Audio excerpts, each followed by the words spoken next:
I don't know what happened, y'all. Give me a second.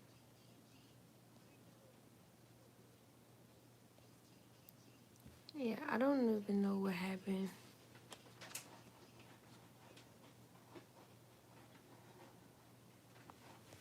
Yeah, I don't know what happened, y'all, but we're just gonna start off where we left off. But anyway, can y'all tell if the other one is still streaming? Anyway, um, so yeah, I was taking care of this one child, and he was about maybe 4 or 5 months old when I started taking care of him. Hey Shane. Up until he was like almost one, if not one, and he really thought that I was his mother. But unfortunately, I had to stop caring for him because his father was a complete idiot at the time. And I say idiot because that's what he was being. He really was. I don't know what else another word to use. He was being inconsiderate. His father was being inconsiderate. And I was I was working really hard, y'all. I was working really hard. I was 18. I was working really hard. I was going on business trips to Denver and I mean not Denver, Colorado and Wyoming. You know, I had a lot going for myself. And fast forward, well, actually backtrack right before that child, I was taking care of one of my cousin's children. He was a baby, and I was like waking up every morning to feed him before I went off to school, making sure his diaper was changed and all this stuff. And then when I would get home from school, I would feed him and make sure he was okay, and I would like spend the rest of the day with him. Like I was really being a mom. And outside of that, it was just like, you know, just like being around other people's children. Hey. And yeah, so my mother instincts were, you know, always like active. And so by the time I was pregnant with Eliana, I had already had been prepared and was, you know, preparing myself to be a mother of my own children. And that was a goal of mine. You know, a part of my goal was to have a family. I've always wanted a family outside of my immediate family because I wish that certain things would have went different in my immediate family. So in my mind as a nurturer, I always wanted to, you know, have a family and give my family better than what I had. So a little bit about me, my biggest goal was to go to college, which I did for 2 semesters. I went to college. I, no, no. I went to college and I studied agriculture. And I always knew that I wanted to study agriculture because I knew that I wanted my own land and I knew that I wanted my own farm. So I actually went to college and I was passing all of my agriculture classes, but I'm not really that good at math. So I was failing math and that weighed a ton on me. And I didn't know that I could like change classes and stuff like that. So I just pretty much dropped out. But this was right when I had left to go move with Eliana Sperm Donor. Needless to say, I wanted to get land after I got my degree. And after I got my degree and got my land, I wanted to, you know, have my own farm. And once I got my own farm, I did have visions of having a husband and, you know, us being on that farm together and planting our plants and our food and having different things that I thought would be necessary to have a sustainable life. And so math is crazy. Um, but yeah, so I always thought about, being a wife, and I knew that I had the qualities and characteristics of being a good wife. So I knew that it wouldn't be a problem. It wouldn't be a problem for me to find a husband. So by the time I thought that I was in a situation um that was like healthy enough for me to like be someone's wife, the person was pretending to be someone who he wasn't. And I fell in love with the idea of a husband. I fell in love with the idea of having this farm with this man, having a family with this man. I never tried to change him or get in the way of some of the things that he wanted, because as for myself, I really just no, no, no, no, no, no, no, no, no, no, no, no, no, no, no, no, no, no, no. No. It's time for you to start getting ready for bed. Actually. No, you cannot play with toys, because once I give her the toy, she gonna start jumping on the bed. Aviana is up. I can see that Aviana is up. After I give her the toy, she gonna be jumping on the bed. Then she gonna start screaming. Then she gonna start jumping. I don't got time for that. No, it's time to go to bed. We've played enough. We went outside today. You had snacks. You had dinner. You had juice. You still drinking, and you're not even supposed to be drinking right now. No, it's over. It's it. So yeah,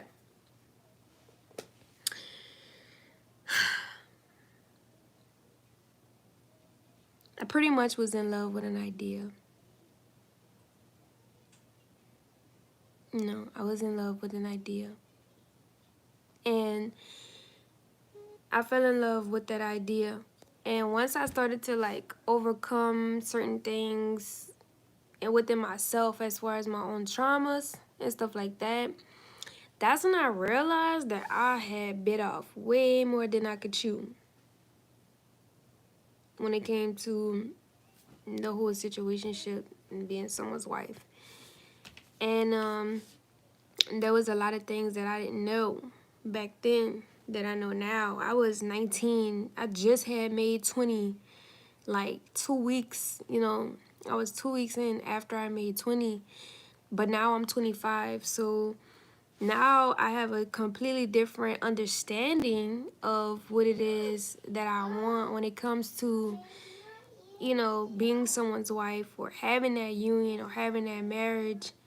I have different boundaries now. I just have a whole different template. And so I had to learn a lot through that process. Um, did I want it to go a bit different? Yeah, of course I wanted it to go different, because I wanted, I never had imagined myself having my children the way that I did. I always thought that I was going to have a have a husband, and we were going to stay together, and we were going to raise our children. I didn't think that I was gonna be in a whole bunch of drama and chaos. But I'm slowly healing myself and healing my child that was exposed to the toxicity, one day at a time, but it is happening. And I have, just positioned myself in a more healthier way when it comes to dealing with people, because even when it came to Aviana's dad, I had fell in love with an idea. I thought that we were going to be together. I thought that we were going to have this lifestyle, but that wasn't the truth. And something that I learned about myself, which I need to be very careful when it comes to me being with people in general, because I can romanticize a lot. I can romanticize a lot. And so when I start to romanticize, my logicness is just like not that great. And so I know my role, as a wife. I know my role as a person, period. So I know that when I do, or when those doors do open up, you know, I have to be very careful, and I need a man who's going to help me stay logical when it comes to certain things, because, you know, I could be a hopeless romantic at times, and that's what kept me going back and forth between nothing and, you know, leaving Eliana Sperm Donor. So when I noticed that I needed to understand that this was not healthy, a healthy characteristic, 100%, I had to then start to rebuild my idea of what I thought I wanted, or, you know, what I thought I wanted to get myself into. So now I'm just like, when people come at me with stuff, I'm just looking like, nah, I'm good. Like, I'm extra good. Like, nah, no. And like, I don't know, I could just, now when I look at people, I could just tell if we're going to be able to mesh or not. And that's not only in the sense of like dating. I'm not talking about only dating. I'm talking about friendships and like anything, anything in any kind of relationship. I don't know everything, but I do have good discernment now that I'm old enough, and I have a little bit more knowledge and wisdom on, like, you know, certain things in the world and how certain people carry themselves and stuff like that. But yeah, that's just something about me though. That's just a little bit about me, guys. Like, I didn't get in this situation that I'm in with 2 kids because I'm a whore or I just want to do whatever I want. No, like, I actually had a vision, and those men just weren't, they didn't have the same vision, and that's okay. That's okay, because at the end of the day, you know, they are entitled to be who they are, but that doesn't mean that I have to sit here and try to be something that I'm not, or try to put my children through something that I know overall won't be healthy for them, and, you know, expose them to that. So I have decided to set, you know, certain boundaries for myself and for my kids. I don't care who the father is.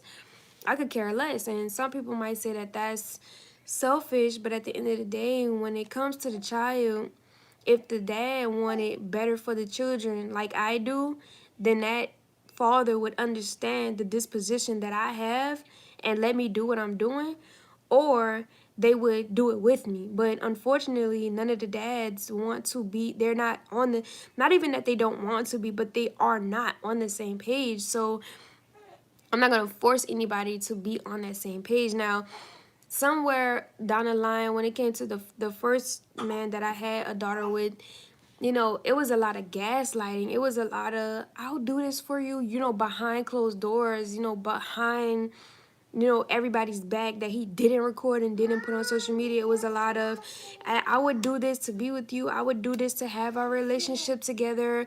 I would, you know, do this and do that. And then when everything hit the fan, and when I finally leave because I found out that he was gaslighting me and he was lying the whole time, then he wanted to diminish my character and say that I'm a whore and I slept with this man and that man and I don't have no boundaries, and he wanted to smear me. You know, he wanted to smear who I was, and that's just a toxic person. You know what I'm saying? That's just toxic.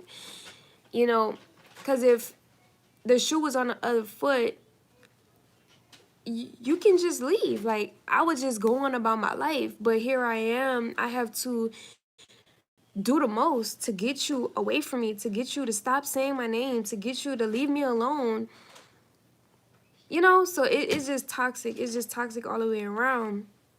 Fortunately enough, the second man who I had a child with, he be in his feelings, but at the end of the day, I know what my children deserve, and if that person is not going to be able to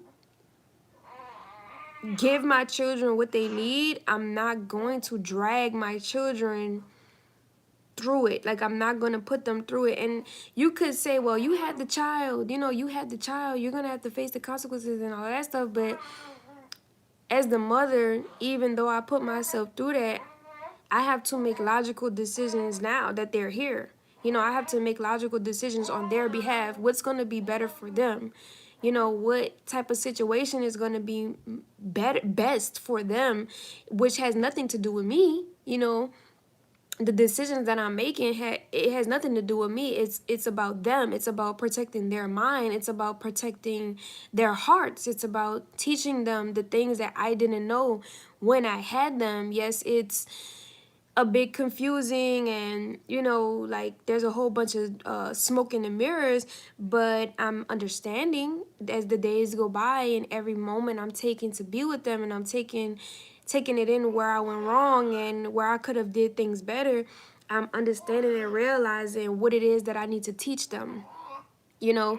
So yeah, but that's just a little bit about me. You know, that's just a little bit about me, and I thought like I would share that because I'm a talker. Like I like talking. I like to, you know, express myself. That's just who I am. And I noticed that when I express myself and when I talk, I noticed that there are a lot of other people who goes through the same thing that I'm going through, are going through the same thing or have been through the same thing that I am. And that is commonality. And if we can come together and talk about the commonality that we have, and you know, have a sense of relation, then we're gonna make each other better. And that's all I wanted. In any situation that I've ever put myself in, I just wanted the best outcome for everybody involved. And unfortunately, I've had to make adult decisions to get myself and my children to where we need to be, because other people weren't trying to, you know, everybody else was all about themselves. You know, everybody else that was in the picture was all about me, me, me, me, me, me, me. You know, and here I am. I'm like, okay, well, I'll give you this. Not even give you, because it's not even a matter of me giving anybody anything, but it was a sense like I would allow you to do this, and I'm gonna allow you to do this, and I'm gonna allow you to do this, but you're gonna have to allow me to do this. And the other people were like, no, you can't do that. You can't do that. But you can allow me to do it, but you can't do nothing. You just gotta sit here and ride or die. And I'm like, how is that equal? How is that equally yoked? How is that, you know, okay? And here it is, I'm being smeared on social media like I'm the narcissist. When, you know, everybody else around me is like, you just sit here and take it all. Like, you sit here and be humiliated. You sit here and look like the stupid one. And you sit here, and I don't have time for that, because I'm far from stupid, number one. Number two, my children are getting the end of the stick of all of this. Like, my children are the ones that's being hurt. My children are the ones that's being misleaded and misguided into confusion. Like, what about them? You know, no one's thinking about the kids, but no one's thinking about the children. No one's thinking like, okay, this girl is literally doing what she can for her children. She wasn't born with all of the common sense, but she's trying, you know. And I just think that as we all are parents and we all have children, we should commend each other for the things that we do for our children, because it's not easy being a parent. And that's why I still have the heart to forgive my parents when they were, you know, alive, even after everything that happened, because I know, and I found out and I realized along the way that they didn't have all of the knowledge and all of the tools and all of the skills to know what was best, you know. And I'm not trying to, you know, like give nobody the like get them off the hook, but at the end of the day, how can you be able to do something for someone that you don't have within side of yourself to give them? You only can give to a person from which you already have. And so, no, I just know that my children deserve way better than what I was exposed to as a child, way better than what other children are being exposed to as children. And I want to say something. What we go through, what we go through as children, how we were raised, the situations that we were put in, that's not an excuse for us to abuse other people. Like, everything that happens to us is for a reason. Like, it's for a reason. It's to build us, it's to grow us, it's to develop us into strong people. And the Lord uses those situations for his glory at the end of the day. Like, that happened to you, yes, but at the same time, God gave you a blessing through it, but you failed to realize the blessing because you were so hung up on the hurt and the pain, when you could have taken in that pain, taken in that hurt, and transmuted it into something positive, not only for the sake of yourself, but for the sake of everybody else around you. There are too many grown people walking around with the trauma and the pain that came from their childhood, projecting that onto other people when that's not okay. Like, I could easily be sitting here and be an abusive person, or just be rude to people based off of stop based off of how I was treated as a child. But I'm not, because I know that whatever happened to me as a child, the Lord used that to make me a stronger person. And I don't even have it in me, honestly, to just sit there and abuse somebody, or to just, just be like, just messed up. I know on social media, the devil made it seem like I was doing all of this extra stuff to other people, and I was torturing people and all of this stuff. But little does social media know, or anybody who was watching that knows, that when I was in that situation, I was trying to make sure that they had what they needed in little ways. Like, people are doing certain things that they wouldn't have done if I were never there, if that makes sense. They have the opportunity to do certain things because of me. And if it wasn't because of me, they wouldn't be experiencing some of the things that they are. He probably would have been even worse if it wasn't for me, actually being there. And so I just want to say this, to top everything off. Like, is no excuse. What you've been through as a child, and this goes to for everybody, what you go through as a child, that should not be the reason why you are abusing people. That does not give you a pass or a slip to say, oh, well, I was abused, now I'm going to go abuse other people. No. The Lord, I'm sure the Lord blessed you along the way. You just have to realize that whatever you went through was to build you into a stronger person. And wherever God blessed you at, you were supposed to use that for God's glory. You were supposed to give that praise back to the Most High, but you didn't, and you put it onto yourself. So now, when you do that, you put yourself into this realm of narcissism, or what you would say, just like complete self-centeredness. And now you don't have love to give yourself, neither do people around you. And so now every person who life you enter, or they enter your life, you're destroying them. You're destroying who they are mentally, emotionally, spiritually, physically. You're just destroying them. And that's not okay. Baby, that's not okay. So, I just want my children to understand that just because you were exposed to such and such, that don't mean that you have a past to be that way. You are still obligated to stand up as a righteous human being. You are still obligated to correct those ways inside of yourself and make them righteous. You don't get a pass, okay? And so that's just a little bit about me. Maybe we'll have another one of these nights, but I'm going to go ahead and go over here to the children because, yeah, I kind of want to get them a little bit more settled down. Eliana completely did not do what I asked her to do. The baby is up. Yeah. But yeah, that's just a little bit about me. I hope that you guys have taken something from that for your own personal development. And let's just keep growing. Until next time. Good night.